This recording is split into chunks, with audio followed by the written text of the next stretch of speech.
We are not educated. We don't know the science, disaster management plans, climate change, big words. All I know is that I'm suffering.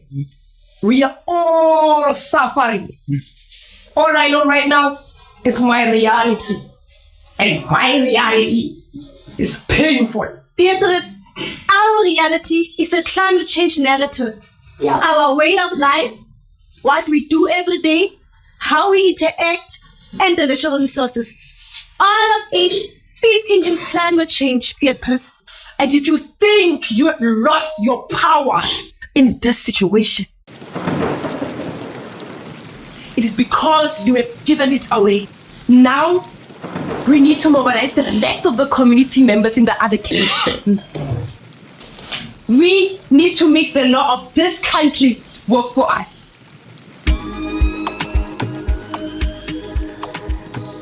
Welcome to Climate Champions at Work. Sibambene, we are united.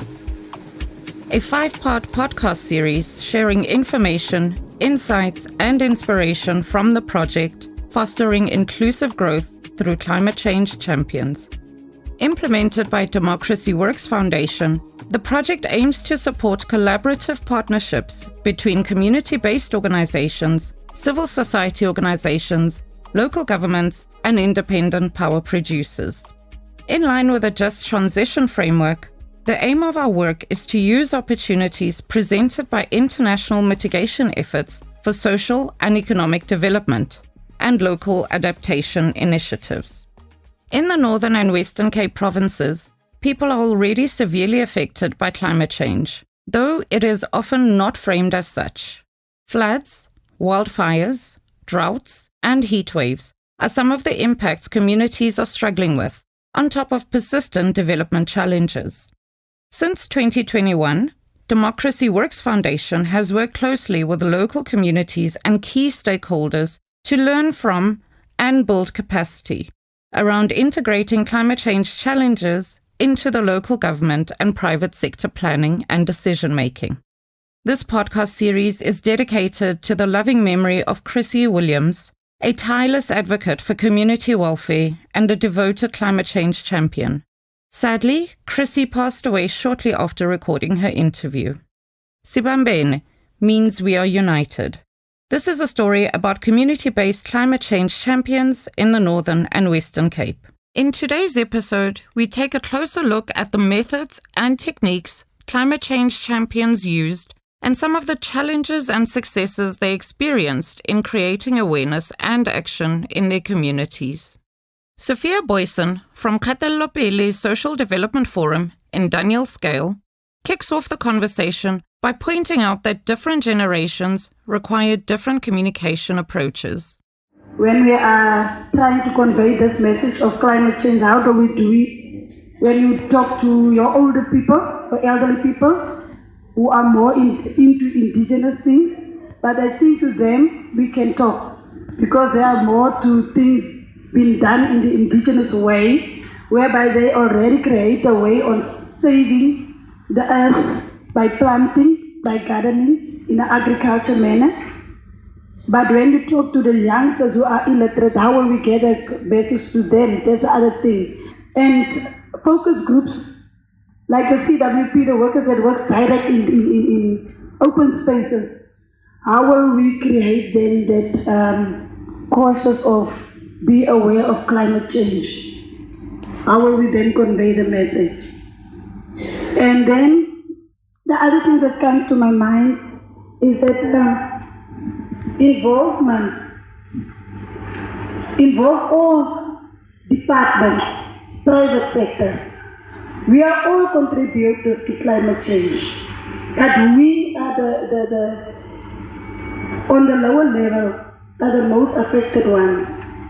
In remote areas, we are the most affected ones because the message doesn't reach much of the people in the lower areas. For Andile Ndikandik, from his image generation, effective communication has to overcome a major challenge in terms of language, in a country where so many different languages are spoken. Climate change science, in official languages other than English are virtually impossible to find. This creates a key barrier to active participation. Firstly, the language barriers. When it comes to climate change, literacy and awareness, the first thing that jumped out was, hey, there's language barriers. People don't understand. What do we do? Andile explains certain fundamental considerations that must be applied when planning a communication strategy. He introduces the idea of localizing climate science, which means that climate change champions need to trust that they know their community and therefore can engage them in a way that allows the community to understand the information and share their ideas, concerns, and experiences. Who's your audience and why are we choosing that audience? What are the barriers and the opportunities? What's the activities and what platforms are we going to use? Language, will it be informal or will it be formal? And then are we going to make use of messages and stories? And then what skills and resources do we already have? And then how do we know that it actually worked once we have applied that model and we do whatever we do in terms of climate change, literacy, and awareness? You, the expert, you need to simplify the terms and then you start a conversation. Some said you start a conversation on the corner around climate change. Some said you start a conversation around 10 beers. And then that's how you start. Veronique Gerber from Sibambene Community Centre developed a multimedia approach to communicate with people in her community who have reading and writing challenges. So we started with awareness, and we also faced the same challenge as especially parents that cannot read or whatever. But I do have advice that we use as in one of my programs that I coordinate, which is the social and behavior change. I also incorporated it with climate change to get the message across. We have different teaching aids where you use your posters that has pictures which parents can read from the pictures. And then you have your audios which they can listen and get a message from that. Clara Freeman from Neighbour Helping Neighbour works with young children. Their program includes childcare and aftercare, support for learners, awareness programs, and teaching children innovative ways of upcycling used materials. She uses a literacy program to create climate change awareness. And we also have a storytelling and a book reading at primary schools. And in that we include climate change to the grades R and grade 1 and 2 children. Yeah, and also in the after-school programs that we render to the children, we also include climate change. At the moment, they create containers for which you can use for anything to put in. We take box and we decorate it with cloth. Maybe now we are starting with a wool around the box. But it's very beautiful, and the milk boxes also for toys. Yes, that's what we do with the after-school program. Civil society organizations expressed concerns around mobilizing young people. Franklin Kluter from Springbok Youth Hub was particularly passionate about the communication approach of climate change for targeting youth. And if we can use the platforms and opportunities of educating our young people and our children about the facts and the impact that climate change really have to our community in large, and on a youth-friendly, I believe in the term of youth-friendly and child-friendly manners. And like doing screenplays and role plays and theatre production, it's a youth-friendly manner to speak to young people because it's not in a professional way, it's not in a formal way that disturbs them of having a compiled document with 110 paragraphs, then needing to incorporate that information. But if you give them a screenplay with funful facts and also the language barriers that they're having in communication, it really gives huge gaps of filling the information that are lacked from them. So water safety can be better managed and used via channeling those information. So as the UW, we saw the opportunity of using the link between the different sectors. So we are going to make sure that with our community engagements, with our large information sessions that we are going to have with our communities in the Northern Cape in large, we want to share the information on such a friendly manner that they can adopt into what we are currently facing in South Africa as a society in whole. Mpojope from Albinism Advocacy for Access motivates his fellow climate change champions to remain committed to their communication efforts and not to be disheartened if they don't reach masses of people. There's just so much that one can do. You cannot do everything. You cannot teach everyone. You cannot reach thousands. You cannot reach hundreds.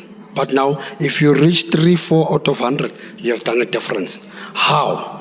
We said simply the youngsters, they love social media. So if you do your TikTok every day, talking about climate change, like for example, you can just go out now, say I'm in Sandton because of climate change.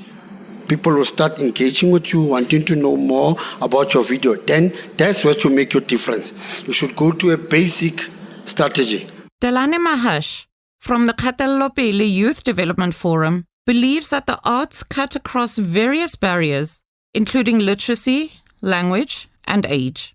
Coming from an organization that is arts-based, Pumelelo Youth Movement, we decided then that the play that was on Monday was a very nice way to go about it, because it's fun, it's easy to understand, and also by localizing the language that is spoken there, it makes it much easier for the layman from whatever area to understand more clearly what climate change and the mitigation and resilience is all about. So we decided that using the arts will be a crucial part of that campaign. So we'll be using theater. Theater by then, because the Northern Cape is so vast and broad, with many different languages depending on where you go, we will then perhaps have a script for every area that is relevant to their language. He adds that linking art to social media is key to reaching the youth. We will also then set up a social media page. The social media page then will then have regular updates, regular postings on what our daily experiences of climate change is all about. Like, for example, in Kimberley, we know that we have summer rainfall. But nowadays, there's no such thing. You never know when the rain is going to come. Even in winter, you get a lot of rain. You get flooding in winter. It has never, ever happened before in Kimberley. So when you post such things on a regular basis, it then makes the community, and especially the youth, because that is what the youth follow. The youth follow social media. Geraldine Fortuin from Saving Lives Daniel Scale suggests reaching young people by stimulating their creativity. I have a book that I need to publish. It's a recycling book. But I'm going to invite the minds and the soul of people. So we're going to sell all the art, because we have a lot of creative people that will teach our children to make art from scrap. Everyone has their own strengths and abilities to draw from when creating communication and advocacy campaigns. Tamsanqa Dlambulo from Pumelelo Youth Movement reminds us of the golden rule. Work with what you have, who you know, and what you know. What is your strength to do the climate literacy and awareness, and you work from that? Right here, some said they're going to do TikTok challenges. Some said they are going to do drum circles. Some said they are going to do corner to corner. I guess I want forward. This can be a start of a unity revolution. Rona, as my Africa, have not only survived slavery, colonization, human rights violation, displacement, the list goes on and on and on. But surely, together we can definitely survive climate change. Whether you are an individual, organization, government, or business, Everyone is affected by climate change. Everyone has a role to play. Everyone has a contribution to make. Until next time, stay cool.